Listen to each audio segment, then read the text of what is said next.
মানুষের কিছু কিছু সমস্যা আছে, সেবা খাতগুলো কিছু ধরেন ওয়াসার, ডিশার, তিতাস এবং সিটি কর্পোরেশন যেগুলি দায়িত্ব আছে সেখানে কিছু ঘাটতি আছে।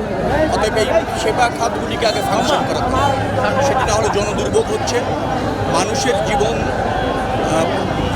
নির্বাহ করাটা কঠিন হচ্ছে। ক্লিনিং একটা বড় সমস্যা, যানজট একটা সমস্যা, পানির সমস্যা, পানির মান, পানির পরিমাণ, সাপ্লাইতে সমস্যা, গ্যাস একেবারেই থাকে না।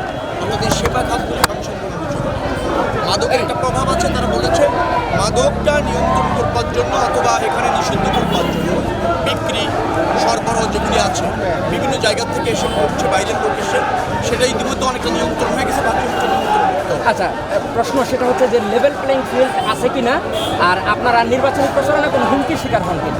লেভেল প্লেইং ফিল্ড আছে, কিন্তু লেভেল রুলিং ভোট নেই। দল বড়, জনসমর্থন বেশি, তার প্রতি মানুষ আকৃষ্ট হবে। লেভেল প্লেইং ভোট করাবি পাচ্ছে, প্লেইং ফিল্ড আছে, সব দল সব প্রার্থী অবাধে গণসংযোগ করছে, আচরণবিধি মেনে গণসংযোগ করছে। এখন এক দলের প্রার্থীর প্রতি মানুষ যদি ঝুঁকে পড়ে, অন্য দলের প্রার্থীর প্রতি যদি মানুষের সমর্থন না থাকে, সেভাবে উপস্থিতি তো দেখবেন না। আপনারা কোনো হুমকির শিকার হন কিনা? না, আমি এখনো পর্যন্ত হুমকির শিকার মনে করছি না। আমি এখনো পর্যন্ত মনে করছি রাজনৈতিক দলের প্রার্থী এবং রাজনৈতিক দল যারা এখানে নির্বাচন করছে তারা একটা ভালো পরিবেশ বজায় রাখতে এখনো পর্যন্ত পেরেছে।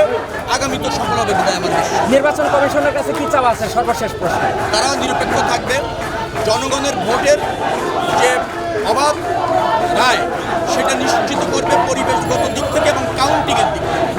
জনগণের ভোটের যে হবে, আপনার যে রায়টা দিচ্ছে জনগণ, সেটা যাতে স্বচ্ছ গ্রহণযোগ্য প্রক্রিয়া হয় এবং সেটা গণনা করে বিজয়ী প্রার্থী বিজয়ী হওয়া নিশ্চিত করতে পারে, অন্যান্য প্রার্থী যাতে সেটাকে স্বাগত করে বিশ্বাস রাখে। যে ধন্যবাদ আপনাকে। আপনাকে রেখে আপনাকে একটা প্রশ্ন করতে চাই, রবিউল আলমকে কেন ভোট দেওয়া উচিত?